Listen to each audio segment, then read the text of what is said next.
Good morning, everyone. It is Tuesday, December the 24th, 2019. It is currently 7:37 a.m. Central Time. Well, about 30 minutes ago, I was asleep, and all of a sudden, I woke up because I was listening to BBN radio as I was sleeping, and for some reason, something was said that woke me up. And then I heard about I don't know how long it was, about a 2-minute little devotional thought. And as soon as I heard that, I'm like, okay, I've got to get up and I've got to share this with everyone because this is pretty convicting. And so I was able to grab the audio and I'm going to share it with you right now. All right. I'm not going to offer my commentary. I just want you to hear this. Again, this aired on BBN radio probably about 30 minutes ago.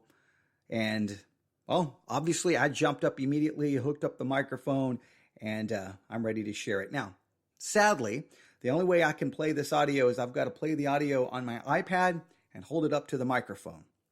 It's not going to sound the best, but hopefully it will still prove to be beneficial and convicting to you as well. So here we go. Take a minute from your busy schedule and meditate with me over a great spiritual truth. I read something in a church bulletin that really caught my eye. It was entitled, Funny or Tragic? Let me share it with you. Funny, how big a $10 bill is at church and how small it is at a supermarket.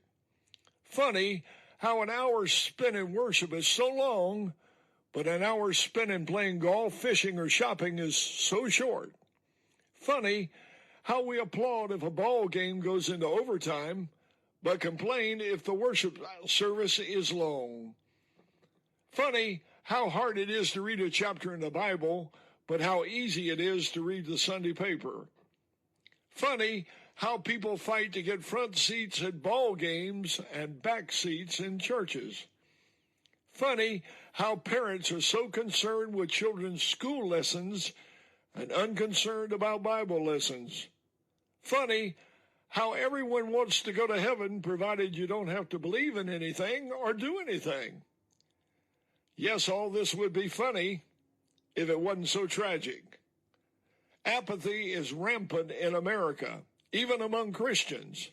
America needs revival, especially in our churches. We need to pray, wilt thou not revive us again, that thy people may rejoice in thee? Psalm 85 and verse 6 says.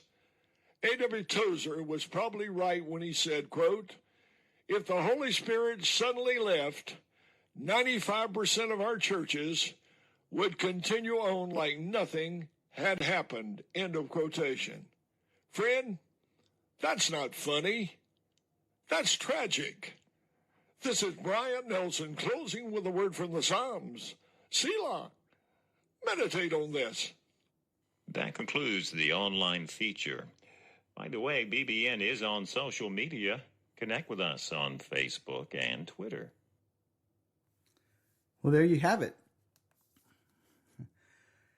Funny or tragic? There's a lot of things we could say about the modern church in 2019 that is extremely tragic. People's perception of what church should be, people's perception of what a church should teach or what they shouldn't teach, no longer even resembles what historical biblical Christianity was and what Christianity should be today. Christianity has turned into something else, and at times it is funny if it wasn't so tragic. All right, I wanted to share that with you. You can email me your thoughts at newsif@yahoo.com, newsif@yahoo.com. It is December the 24th, Christmas Eve. I pray for those who claim to be Christians that you will make Christmas about Christ. If you say Christmas is about Christ, then demonstrate it, show it. And I would challenge churches to actually hold a service on Christmas, since that's the day we say we celebrate the birth of Christ. I will never understand how churches claim they're celebrating the birth of Christ by locking the door and turning off all the lights. Something else to think about on this December the 24th, 2019. God bless.